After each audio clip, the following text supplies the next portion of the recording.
Air building up in radiators causing cold radiators is very common. And when that happens, you'll need to bleed your radiator and you'll need to repressurize your heating system. And you'll learn how to get the job done nice and easily in this video. Now, it's really common that over time, microscopic bubbles that travel around your heating system will build up in the tops of radiators. It's the most common issue on radiators, and it causes a cold top and a warm bottom. So water flows through your radiators along the bottom here, and the air builds up at the top and it can't escape. That can happen over time, and it's extremely common. But it can also happen when you work or do maintenance on the heating system. For either of those reasons, when air gets trapped at the top of radiators, it's not a good conductor of heat, and that hot water in your radiators being only at the bottom or halfway up your radiator, it comes in either end, it flows through the radiator, and the heat can't be transferred to the top of the radiator. That's why you get cold radiators at the top. So if you've got cold radiators at the top and warm or hot radiators at the bottom,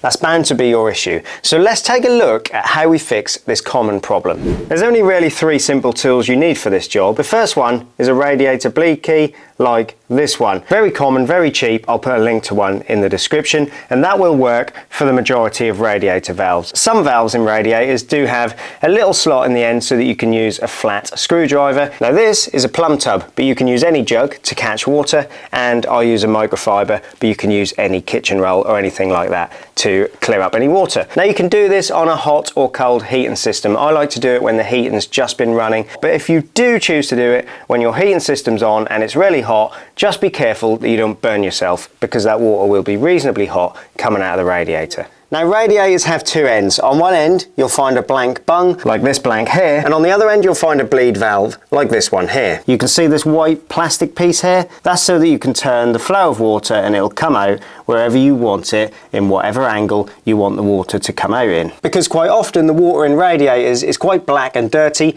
and it'll really make a mess of the wall, and you won't be very popular if you make a mess of the wall or the curtains. Ask me how I know. So we're going to undo this valve now, and we'll take a listen and we'll hear if there's any air in the radiator. If there's air in there, we're going to get a hissing sound.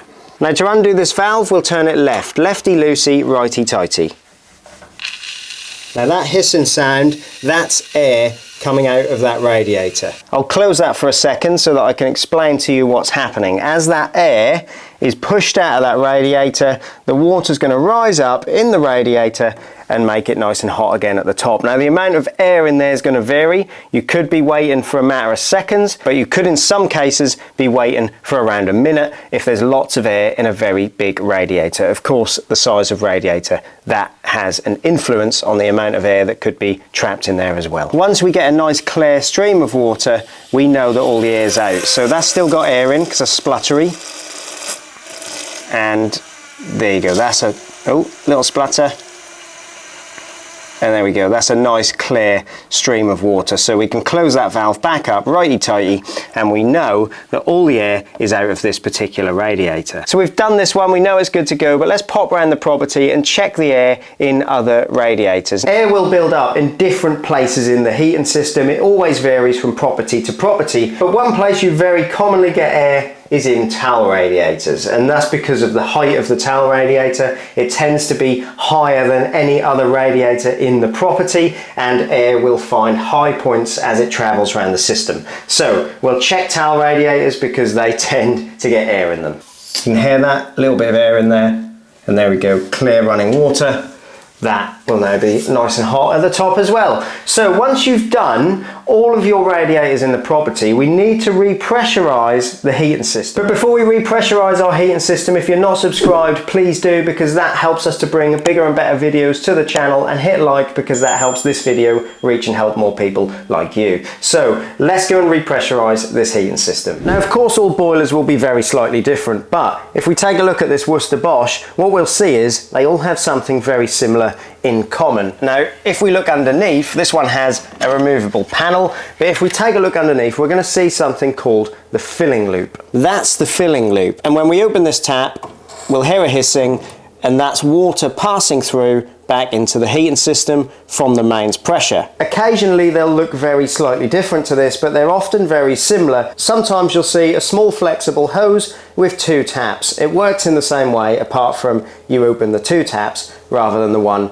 underneath the boiler. Now keep that in mind for the next step, but what we need to do now is have a look at the pressure on our boiler. Again, they're all a little bit different. This one's fully digital. Some will have a much more old school looking pressure gauge. Now this Worcester Bosch being fully digital, if we go down to boiler status, we're going to find our pressure. It's at 0.7 bar, and that is too low. And we typically want our boiler pressure to be between 1 and 1.5 bar to ensure proper operation of the boiler. And what you'll sometimes find is your boiler won't even operate without the correct pressure anyway. So what we need to do is correct the pressure in our heating system with that filling loop that we just looked at. This fully digital, cool looking boiler here that looks a bit like a giant iPad was fitted by a company called iHeat, and they are sponsoring this week's video. I only ever recommend you guys companies that I wouldn't hesitate to use myself. Now iHeat are a national company and they have an extremely clever online system on their website. I'll put a link down below in the description. You'll be able to get a fixed quote, their clever system, within just a few minutes. You'll put in a few details and it will recommend a boiler for you, and that is what I did here. I went through their online builder, got a fixed quote, and within a couple of days the guys come out and they install your boiler. Couldn't be easier. So give iHeat a look if you're in need for a new boiler. Let's get that pressure topped up. I'll keep an eye on that pressure gauge, pull that tap, and you can hear that water rushing into the system. Keep an eye on the gauge. It's now up to 0.8 bar, and I want to bring that up to 1 bar. So there we go, it's now up to 1 bar, and that completes the job. The boiler's ready to go. If you guys want to learn how to fix cold radiators, click on this video, and if you want to learn how to maximize your heating system to save money, click on this video. I'll see you guys in the next one.